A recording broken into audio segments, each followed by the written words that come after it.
नमस्कार साथियों, रंगी एजुकेशन में आपका हार्दिक स्वागत है।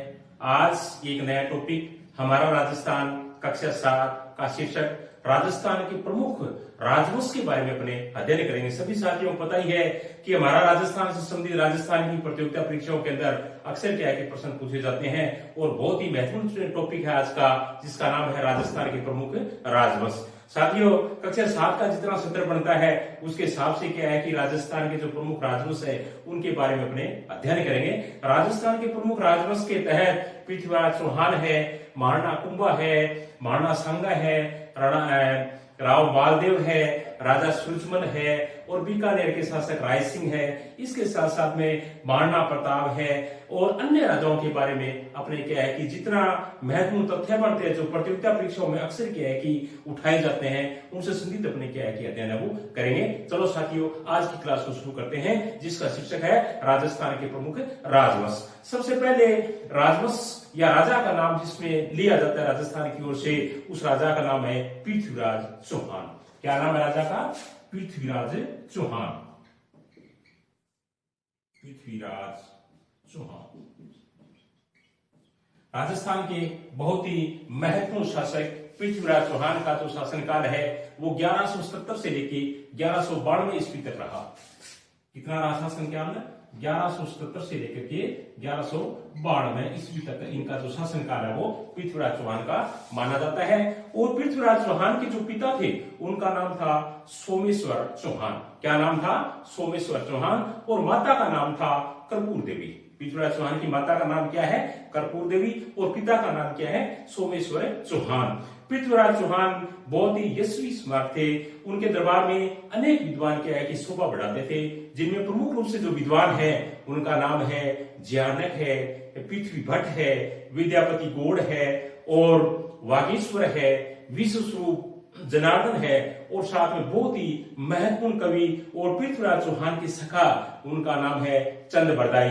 ये प्रमुख रूप से क्या है कि पृथ्वीराज चौहान के दरबार के प्रमुख कवि या विद्वान थे। दोबारा देख लेते हैं, पृथ्वीराज चौहान के प्रमुख दरबारी कवि या विद्वान कौन कौन थे? ज्यानक। कौन कौन है? ज्यानक, पृथ्वीराज भट्ट, विद्यापति गौड़, वागीश्वर, विश्वस्वरूप जनार्दन और चंद बरदाई। इन सब में बहुत ही महत्वपूर्ण एक कवि है जिनमें चंद बरदाई, उन्होंने एक रचना लिखी थी, उसका नाम है पृथ्वीराज रसो। क्या नाम है? पृथ्वीराज रसो। और रचनाकार का नाम क्या है? चंद बरदाई। रचनाकार का नाम क्या है? चंद बरदाई। बहुत ही महत्वपूर्ण रचना पृथ्वीराज चौहान के शासनकाल को समझने के लिए और उस समय का जो वातावरण था उनको समझने के लिए बहुत ही महत्वपूर्ण रचना है पृथ्वीराज रसो। और रचनाकार का नाम क्या है? चंद बरदाई। आगे वाले जो महत्वपूर्ण जो शासक हैं उनका नाम है महाराणा कुंभा। क्या नाम है? महाराणा कुंभा। महाराणा कुंभा राजस्थान के बहुत ही महत्वपूर्ण यशस्वी और तेजस्वी शासक जिनका नाम है महाराणा कुंभा। और इनका जो शासनकाल है वो 1433 ईस्वी लेके 1468 तक माना जाता है। 1433 से लेके 1468 ईस्वी तक के महाराणा कुंभा का जो शासनकाल है वो राजस्थान के अंदर माना जाता है। और महाराणा कुंभा का जो जन्म है वो 1417 ईस्वी के करीब हुआ। याद रखना, महाराणा कुंभा का जन्म कब हुआ? 1417 ईस्वी के अंदर हुआ। और महाराणा कुंभा सिंहासन पर जब बैठे उस वक्त 1433 ईस्वी थी। महाराणा कुंभा सिंहासन पर कब बैठे? 1433 ईस्वी के अंदर। राजस्थान की प्रतियोगिता परीक्षाओं में अक्सर इस प्रकार के प्रश्न है वो उठा लिए जाते हैं कि महाराणा कुंभा का सिंहासन रोड कब हुआ या महाराणा कुंभा क्या है कि राजगद्दी पर कब बैठे? तो कब बैठे थे? 1433 के अंदर। कौन बैठे? महाराणा कुंभा। इसके साथ साथ में महाराणा कुंभा का जो शासनकाल है वो मेवाड़ का स्वर्णकाल कहलाता है। बहुत ही बढ़िया है। महाराणा जितने भी मेवाड़ के हुए हैं उनमें सबसे इंपॉर्टेंट शासन यानी जो मेवाड़ का जो स्वर्णकाल गोल्डन जो टाइम था वो किसका शासनकाल माना जाता है? महाराणा कुंभा का माना जाता है। और महाराणा कुंभा ने मेवाड़ के अंदर जितने दुर्ग हैं उनमें से 32 दुर्गों का निर्माण करवाया था। कितने दुर्गों का निर्माण करवाया था? 32 दुर्गों का निर्माण किया है कि अपनी जनता की सुरक्षा के लिए और साम्राज्य की सुरक्षा के लिए दुर्गों का निर्माण किया। टोटल कितने दुर्ग बनाए महाराणा कुंभा ने? 32 दुर्गों का निर्माण है वो कराया। उसके साथ साथ में महाराणा कुंभा बहुत बड़े विद्वान थे। इनकी अनेक उपाधियां थी जो मैं आपको बताना चाहूंगा। जो कक्षा 7 की जो बुक है इनके अंदर हमारे राजस्थान में जो वर्णित है वो इस प्रकार से है कि महाराणा कुंभा की अनेक उपाधियां थी, जैसे महाराजाधिराज है, राय रायन है, महाराणा है और दान गुरु है, हाल गुरु है, परम गुरु है और चाप गुरु है। दोबारा देख लेते हैं महाराणा कुंभा की बहुत ही महत्वपूर्ण उपाधियां। साथियों, राजस्थान की प्रतियोगिता परीक्षाओं के अंदर अक्सर क्या है कि इनसे संबंधित उपाधियां पूछ ली जाती है कि ये चाप गुरु की उपाधि किस महाराणा की थी, या परम गुरु की उपाधि किस महाराणा की थी, या हाल गुरु की उपाधि किस महाराणा की थी, या राय रायन किस महाराणा को कहा जाता है, या महाराजाधिराज मेवाड़ के किस महाराणा को कहा जाता है। तो साथियों वो महाराणा थे महाराणा कुंभा। दोबारा देख लेते हैं महाराणा कुंभा की जो उपाधियां हैं उनमें है महाराजाधिराज, राय रायन, महाराणा, दान गुरु, हाल गुरु, परम गुरु और चाप गुरु। इसके साथ साथ में महाराणा कुंभा बहुत बड़े विद्वान भी थे। उन्होंने मुख्य रूप से क्या है कि 3 पुस्तकों की रचना की, संगीत से संबंधित थी। अक्सर राजस्थान की प्रतियोगिता परीक्षाओं में ये तीनों जो बुक अभी अपने चर्चा करेंगे, अक्सर क्या है कि अपने प्रतियोगिता परीक्षाओं में ये देखने को मिलती है कि निम्नांकित महाराणा कुंभा की रचना है या निम्नांकित में से महाराणा कुंभा की संगीत से संबंधित रचना नहीं है। तो वो रचनाएं थी साथियों संगीत राज, संगीत मीमांसा और सूड प्रबंध। रचना का नाम क्या है? संगीत राज, संगीत मीमांसा और सूड प्रबंध। महाराणा कुंभा ने संगीत से संबंधित 3 रचनाएं लिखी, 3 बुक्स लिखी। उनका नाम क्या है? दोबारा देख लेते हैं संगीत राज, संगीत मीमांसा और सूड प्रबंध, जो महाराणा कुंभा ने क्या है कि संगीत के लिए या संगीत को समझने के लिए लिखी थी।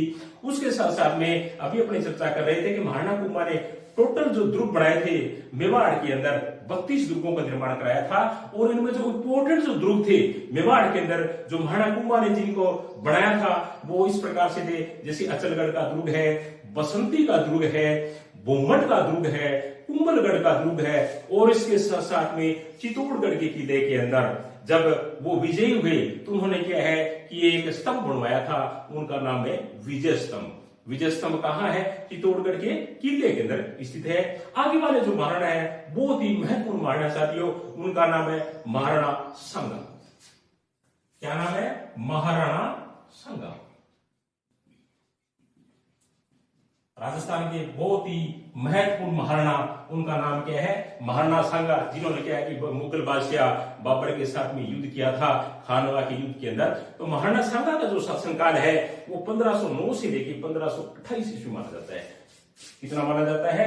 1509 से लेकर 1528 ईस्वी तक महाराणा सांगा का शासनकाल 1509 से लेकर 1528 ईस्वी तक माना जाता है। महाराणा सांगा का जो पूरा नाम है वो है महाराणा संग्राम सिंह। इसके साथ साथ में महाराणा सांगा के जो पिता थे उनका नाम था राणा रायमल। क्या नाम था? राणा रायमल। महाराणा सांगा बहुत ही वीर पुरुष थे। उनके शरीर पर कहते हैं कि 80 घाव थे। कितने घाव थे? 80 घाव बने हुए थे। आगे वाले जो राजा हैं उनका नाम है राव मालदेव। राव मालदेव। साथियों, राव मालदेव मारवाड़ के बहुत ही यशस्वी, बहुत ही वीर और जोशीले के शासक थे। राव मालदेव का जो शासनकाल है वो 1532 से लेके 1562 ईस्वी तक माना जाता है। 1532 से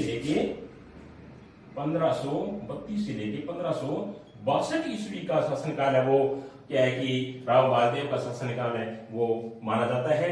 राव मालदेव ने शेरशाह सूरी के साथ में सुमेलगिरी का युद्ध किया था और इतनी वीरता के साथ में क्या है कि वो युद्ध वो लड़ा गया, जिसको देख के शेरशाह सूरी ने कहा था कि मैं मुट्ठी भर बाजरा के लिए हिंदुस्तान की बादशाहता को खो देता। तो मालदेव के जो पिता थे उनका नाम था राव गंगा। क्या नाम था? मालदेव के पिता का नाम है राव गंगा था। और मालदेव ने कुल 58 युद्ध किए थे अपने शासनकाल के दौरान। मालदेव ने कुल कितने युद्ध किए? 58 युद्ध वो किए थे। याद रखना, मालदेव ने अपने शासनकाल के दौरान कितने युद्ध किए? 58 युद्ध किए थे। और मालदेव को देख करके फारसी जो इतिहासकार थे उन्होंने बहुत ही बढ़िया बात कही जो राजस्थान की प्रतियोगिता परीक्षाओं में अक्सर पूछा जाता है कि मालदेव को फारसी इतिहासकारों ने हस्मत वाला शासक कहा था। क्या कहा था साथियों? हस्मत है, हस्मत वाला शासक। प्रश्न भी आ सकता है कि राजस्थान का वो शासक कौन सा है जिसको हस्मत वाला शासक कहा जाता है? तो हमारा आंसर क्या रहेगा? मालदेव। हस्मत वाला शासक कौन सा? मालदेव। साथियों, फारसी जो इतिहासकार थे उन्होंने मालदेव को क्या है कि हस्मत वाला शासक कहा है। राजस्थान की प्रतियोगिता परीक्षाओं में अक्सर ये प्रश्न क्या है कि देखने को मिलता है कि राजस्थान का वो शासक कौन सा है जिसको हस्मत वाला शासक कहा जाता है। उस राजा का नाम क्या नाम है? उस राजा का नाम है राव मालदेव। आगे वाले जो शासक हैं, जो राजा हैं, उनका नाम है महाराणा प्रताप। क्या नाम है? महाराणा प्रताप। राजस्थान के यशस्वी राजा, यशस्वी राणा। महाराणा प्रताप का जो शासनकाल है वो 1572 से लेकर के 1597 ईस्वी माना जाता है। कितना माना जाता है? 1572 से लेके 1597 ईस्वी का शासनकाल है वो महाराणा प्रताप का शासनकाल है, वो माना जाता है। और महाराणा प्रताप के पिता का नाम था महाराणा उदय सिंह और महाराणा प्रताप की माता का नाम था जयवंताबाई। याद रखना, महाराणा प्रताप के पिता का नाम क्या था? महाराणा उदय सिंह और महाराणा प्रताप की माता का नाम था जयवंताबाई। महाराणा प्रताप का जन्म है वो 9 मई 1540 को हुआ। याद रखना, बहुत ही महत्वपूर्ण प्रश्न है। 9 मई 1540 को। कहा? कुंभलगढ़ दुर्ग के अंदर। कहा? कुंभलगढ़ दुर्ग के अंदर। तारीख याद रखना, महाराणा प्रताप की जन्म की तारीख क्या मानी जाती है? 9 मई 1540। 9 मई 1540 को महाराणा प्रताप का जन्म हुआ। और महाराणा प्रताप का जन्म स्थल का नाम अगर पूछ लिया जाए तो अपने क्या बताएंगे? कुंभलगढ़ के दुर्ग के अंदर क्या है कि महाराणा प्रताप का जन्म है वो माना जाता है। और महाराणा प्रताप गद्दी पर बैठे थे साथियों 28 फरवरी 1572 को। महाराणा प्रताप गद्दी पर कब बैठे? 28 फरवरी 1572। 28 फरवरी 1572। ये भी तारीख बहुत ही महत्वपूर्ण है। 28 फरवरी 1572 को क्या है कि महाराणा प्रताप ने सिंहासन प्राप्त किया था। सिंहासन पर बैठे थे, गद्दी पर बैठे थे मेवाड़ के। दोबारा देख लेते हैं 28 फरवरी 1572 को जब महाराणा प्रताप मेवाड़ की गद्दी पर बैठे तो उनके बड़े भाई थे जगमाल, वो रूठ करके क्या है कि अकबर के दरबार में चले गए थे। प्रश्न भी बनता है कि महाराणा प्रताप के वो बड़े भाई कौन से थे जो महाराणा प्रताप से रुष्ट होकर के अकबर के दरबार में चले गए थे? उनका नाम क्या था? जगमाल। क्या नाम था? जगमाल। इसके साथ साथ में पेड़ पौधों से संबंधित, वनों से संबंधित क्या महाराणा प्रताप ने पुस्तक लिखवाई थी। उस पुस्तक का नाम है विश्व वल्लभ। याद रखना, पुस्तक का नाम क्या है? विश्व वल्लभ। साथियों, हमारा राजस्थान कक्षा 7 राजस्थान के प्रमुख राजवंशों का अध्ययन कर रहे हैं जो कक्षा 7 से संबंधित है। इनकी जो पीडीएफ है जो अपने अध्ययन कर रहे हैं वो मैं आपको कल के एक टेलीग्राम चैनल के अंदर दे दूंगा। और दूसरी बात मैं आपसे कहना चाहूंगा कि जो साथी हमारे यूट्यूब चैनल से नए नए जुड़े हैं तो वो इससे पहले के जो वीडियो बने हैं वो क्या है कि आप अवश्य देखें। और साथ में ये जो हमारे वीडियो अगर आपको पसंद आते हैं तो लाइक, शेयर, कमेंट साथियों अवश्य क्या करें। हम महाराणा प्रताप की बात कर रहे थे। आगे वाले जो क्या है कि महत्वपूर्ण जो राजा हैं उनका नाम है महाराजा राय सिंह। क्या नाम है? महाराजा राय सिंह। महाराजा राय सिंह बीकानेर के बहुत ही महत्वपूर्ण शासक थे और उनका जो शासनकाल है वो 1574 ईस्वी से लेकर के 1612 ईस्वी तक माना जाता है। कितना माना जाता है? 1574 से लेके 1612 ईस्वी तक। याद रखना, महाराजा राय सिंह का शासनकाल 1574 से लेकर के 1612 ईस्वी तक माना जाता है। और महाराजा जो राय सिंह थे इनके पिता का नाम था कल्याणमल। क्या नाम था? राव कल्याणमल था। और सबसे महत्वपूर्ण जो बात है साथियों जो राजस्थान की प्रतियोगिता परीक्षाओं में अक्सर क्या पूछ ली जाती है वो ये है कि राजपूताने का कर्ण किसे कहा जाता है? राजपूताने का कर्ण। ये बहुत महत्वपूर्ण प्रश्न है जो राजस्थान की प्रतियोगिता परीक्षा में अक्सर पूछा जाता है। तो राजपूताने के कर्ण की हम बात करें तो राजस्थान के या राजपूताने के कर्ण है महाराजा राय सिंह। याद रखना, महाराजा राय सिंह को राजपूताने का कर्ण है वो कहा जाता है। और इसके साथ साथ में राय सिंह ने जो बीकानेर के अंदर जो गढ़ बना हुआ है, जो किला बना हुआ जूनागढ़ का किला, उनका निर्माण है वो कराया था। और राय सिंह ने प्रमुख रूप से जो महाराजा राय सिंह थे उन्होंने प्रमुख रूप से 2 किताबें लिखी थी और दोनों किताबें बहुत ही महत्वपूर्ण है। एक किताब का नाम है, अपने नाम से ही है, राय सिंह महोत्सव। क्या नाम है? राय सिंह महोत्सव। और दूसरी किताब का नाम है साथियों ज्योतिष रत्नमाला। दूसरी किताब का नाम क्या है? ज्योतिष रत्नमाला। पहली पुस्तक का नाम क्या है? रायसिंह महोत्सव। और दूसरी पुस्तक का नाम क्या है? ज्योतिष रत्नमाला। आगे वाले जो राजा हैं बहुत ही महत्वपूर्ण, जयपुर के राजा मिर्जा राजा जयसिंह। क्या नाम है? मिर्जा राजा जयसिंह। मिर्जा राजा जयसिंह बहुत ही महत्वपूर्ण राजा जयपुर के।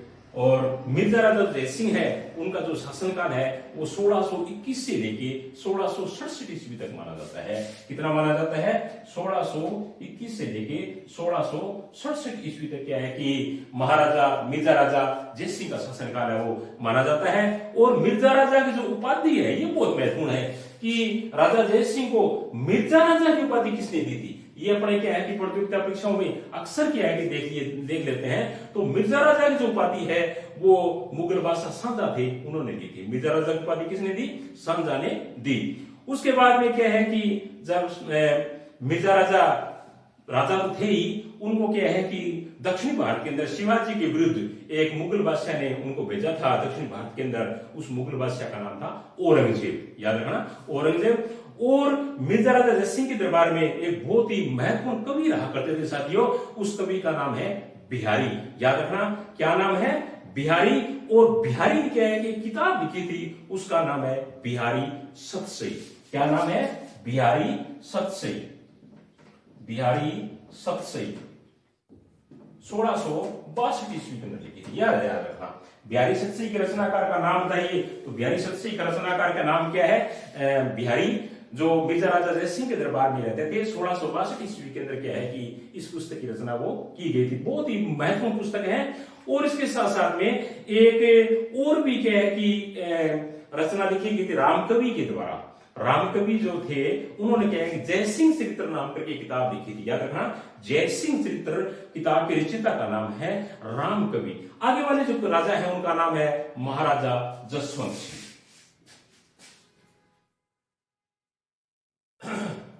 महाराजा जसवंत सिंह। महाराजा जसवंत सिंह क्या है कि जोधपुर के बहुत ही महत्वपूर्ण राजाओं की श्रेणी के अंदर आते हैं। और महाराजा जसवंत सिंह का जो शासनकाल है वो 1638 से लेके 1678 ईस्वी में माना जाता है। याद रखना, 38 से लेके 1678 ईस्वी का शासनकाल है वो महाराजा जसवंत सिंह का माना जाता है। और महाराजा जसवंत सिंह के पिता का नाम था गज सिंह। क्या नाम था? महाराजा जसवंत सिंह के पिता का नाम क्या है? गज सिंह। और इनका जो जन्म है वो बुरहानपुर में हुआ। ये याद रखना, महाराजा जसवंत सिंह का जन्म कहां हुआ? बुरहानपुर। बुरहानपुर। महाराजा जसवंत सिंह का जन्म स्थल कहां है? बुरहानपुर के अंदर हुआ। और इनके पिता का नाम क्या था? महाराजा जसवंत सिंह के गज सिंह था। और जसवंत सिंह को जो जोधपुर के राजा थे उनको महाराजा की जो उपाधि थी वो क्या है कि मुगल बादशाह शाहजहां ने दी थी। याद रखना, जसवंत सिंह को महाराजा की उपाधि किसने दी थी? तो अपने क्या बताएंगे? शाहजहां ने दी थी। इसके साथ साथ में क्या है कि जसवंत सिंह जो जोधपुर के राजा थे उन्होंने कुछ किताबें लिखी थी जो अपने यहाँ चर्चा करना चाहेंगे। उन किताबों के नाम है जैसे आनंद प्रकाश है, सिद्धांत बोध है, भाषा भूषण है, प्रबोध चंद्रोदय है। राजस्थान की प्रतियोगिता परीक्षा में इनके नाम दे दिए जाते हैं कि निम्नलिखित में से महाराजा जसवंत सिंह की पुस्तक का नाम बताइए, या निम्नलिखित में से पुस्तकों के रचनाकार कौन है, या किताब का नाम दे दिया या रचनाकार का नाम दे दिया। तब क्या है कि बहुत ही महत्वपूर्ण क्या है कि बनता है। दोबारा देख लेते हैं, महाराजा जसवंत सिंह के द्वारा रचित पुस्तकों के नाम है आनंद प्रकाश, सिद्धांत बोध है, भाषा भूषण है, प्रबोध चंद्रोदय है। आगे वाले जो राजा है उनका नाम है महाराजा राज सिंह। महाराणा राज सिंह। साथियों, जिन्होंने इतिहास पढ़ा है वो महाराणा राज सिंह को अवश्य जानते हैं कि महाराणा राज सिंह ने औरंगजेब के साथ में क्या है कि संघर्ष किया था। मेवाड़ के बहुत ही प्रमुख महाराणा राज सिंह। और इनका जो शासनकाल है वो 1652 से लेकर 1680 माना जाता है। कितना माना जाता है? 1652 से लेकर 1680 का शासनकाल है वो महाराणा राज सिंह का माना जाता है। और महाराणा राज सिंह की सबसे बड़ी जो उपलब्धि वो ये है कि इनके द्वारा भारत का सबसे बड़ा जो शिलालेख है वो लिखवाया गया, उसका नाम है राज प्रशस्ति। क्या नाम है? राज प्रशस्ति। याद रखना, भारत का सबसे बड़ा शिलालेख है, उसका नाम क्या है? राज प्रशस्ति, जो 25 शिलाओं के ऊपर खुदा हुआ है। और इस शिलालेख को जो इसके ऊपर जो लिखने वाले जो थे उन्होंने क्या है कि संस्कृत भाषा में क्या है कि लिखा था। महाराणा राज सिंह के शासनकाल के अंदर रणछोड़ भट्ट नाम के जो विद्वान थे, उन्होंने रणछोड़ भट्ट यानी राज अपने योग कह सकते हैं कि राज प्रशस्ति के रचयिता का नाम बताइए या रचनाकार का नाम बताइए, तो अपन क्या बताएंगे? रणछोड़ भट्ट, जिन्होंने संस्कृत भाषा के अंदर 25 शिलालेखों के ऊपर लेख लिखे, जिसके अंदर क्या कि मेवाड़ का जो इतिहास है वो क्या कि बताया गया है साथियों संस्कृत भाषा के अंदर। भारत का सबसे बड़ा शिलालेख का नाम क्या है? राज प्रशस्ति। और किस महाराणा के शासनकाल में ये वर्णित किया गया, तो अपने किसका नाम बताएंगे? महाराणा राज सिंह। आगे वाले जो राजा है उनका नाम है सवाई जय सिंह। क्या नाम है? सवाई जय सिंह। बहुत ही महत्वपूर्ण जयपुर के राजा सवाई जय सिंह। जयपुर के महाराजा सवाई जय सिंह को विशेष रूप से जिन चीजों के लिए याद किया जाता है वो है इनके द्वारा स्थापित 5 वेधशालाएं। सवाई जय सिंह का जो शासनकाल है वो 1699 ईस्वी से लेके 1743 ईस्वी तक माना जाता है। याद रखना, 1699 से लेकर के 1743 ईस्वी का शासनकाल वो माना जाता है। और सवाई जय सिंह को जो सवाई की जो उपाधि है, ये याद रखना, बहुत ही महत्वपूर्ण प्रश्न बनता है राजस्थान की प्रतियोगिता परीक्षा से संबंधित कि सवाई जय सिंह को सवाई की उपाधि किसने दी थी? तो सवाई की जो उपाधि है वो देने वाले जो राजा थे या जो मुगल बादशाह थे उनका नाम था औरंगजेब। याद रखना, औरंगजेब ने क्या है कि सवाई जय सिंह को सवाई की उपाधि है वो दी थी। और एक दूसरी और भी बहुत ही महत्वपूर्ण बात यह है कि सवाई जय सिंह ने आमेर के स्थान पर जयपुर को अपनी राजधानी बनाया। ये याद रखना, राजस्थान के जयपुर के वो राजा कौन से हैं जिन्होंने आमेर को छोड़ करके जयपुर को अपनी राजधानी बनाया? तो उस महान राजा का नाम है सवाई जय सिंह। और सवाई जय सिंह ने प्रमुख रूप से जो 5 वेधशालाएं बनाई वो इस प्रकार से है, जयपुर है, मथुरा है, और दिल्ली है, उज्जैन है और बनारस है। दोबारा देख लेते हैं सवाई जय सिंह की बनाई हुई वेधशालाएं, जिनकी संख्या कितनी है? 5। ये भी याद रख लेना कि सवाई जय सिंह ने कितनी वेधशालाएं बनाई थी? सवाई जय सिंह ने 5 वेधशालाएं बनाई थी। और वो 5 वेधशालाएं कहां का है? जयपुर के अंदर है, दिल्ली है, बनारस है, उज्जैन है और मथुरा के अंदर है। और इसके साथ साथ में जयसिंह कारिका नाम करके एक बुक लिखाई थी, जयसिंह कारिका नाम की एक किताब भी लिखाई थी जो कि ज्योतिष से संबंधित है। और ये सवाई जयसिंह के समय के अंदर रचित की गई या लिखी गई। इसके साथ साथ में सवाई जयसिंह ने भी एक रचना लिखी थी, उसका नाम है जीज ए मोहम्मद शाही। याद रखना, जीज ए मोहम्मद शाही की रचनाकार का नाम बताइए, तो अपने क्या बताएंगे? सवाई जय सिंह। आगे वाले जो राजा है बहुत ही महत्वपूर्ण है साथियों, महाराजा सूरजमल। क्या नाम है? महाराजा सूरजमल। महाराजा सूरजमल जयपुर के महाराजा सूरजमल भरतपुर के बहुत ही महत्वपूर्ण शासक थे, जिनको जाटों का प्लेटो कहा जाता है साथियों। महाराजा सूरजमल का जो शासनकाल है वो 1755 से लेकर के 1763 ईस्वी तक का माना जाता है। 1755 से लेकर 1763 ईस्वी का जो शासनकाल है वो महाराजा सूरजमल का माना जाता है। और महाराजा सूरजमल के पिता का नाम था बदन सिंह। याद रखना, महाराजा सूरजमल के पिता का नाम क्या था? बदन सिंह। और महाराजा सूरजमल के दरबार के अंदर बहुत ही महत्वपूर्ण प्रश्न है साथियों, 2 कवि रहा करते थे। ये याद रखना, जो राजस्थान की प्रतियोगिता परीक्षाओं में अक्सर क्या देखने को मिलते हैं कि महाराजा सूरजमल के दरबारी कवियों के नाम बताइए, तो वो दरबारी कवि 2 हैं। एक है कवि सुदन। क्या नाम है? कवि सुदन। और दूसरे कवि का नाम है अखिराज गर्ग। बहुत ही महत्वपूर्ण साथियों, कवि सुदन किस राजा के दरबार में रहते थे? तो हम क्या बताएंगे? महाराजा सूरजमल के दरबार में। या कवि अखिराज गर्ग किस राजा के दरबार में थे? तो हम क्या बताएंगे? महाराजा सूरजमल के दरबार में। या महाराजा सूरजमल के दरबार के अंदर प्रसिद्ध हिंदी के कवि का नाम बताइए, तो हम क्या बताएंगे? कवि सुदन और अखिराज गर्ग। तो ये था साथियों राजस्थान के प्रमुख राजा या राजवंश से संबंधित कक्षा 7 हमारा राजस्थान का चैप्टर। आगे कल हम आगे वाले चैप्टर का अध्ययन करेंगे। और ये चैप्टर अगर साथियों आपको अच्छा लगा हो तो प्लीज लाइक, शेयर और कमेंट अवश्य करना। इसकी जो पीडीएफ है वो आपको कल रंगी एजुकेशन का जो टेलीग्राम चैनल है उसके ऊपर आपको मिल जाएगी। थैंक यू, धन्यवाद।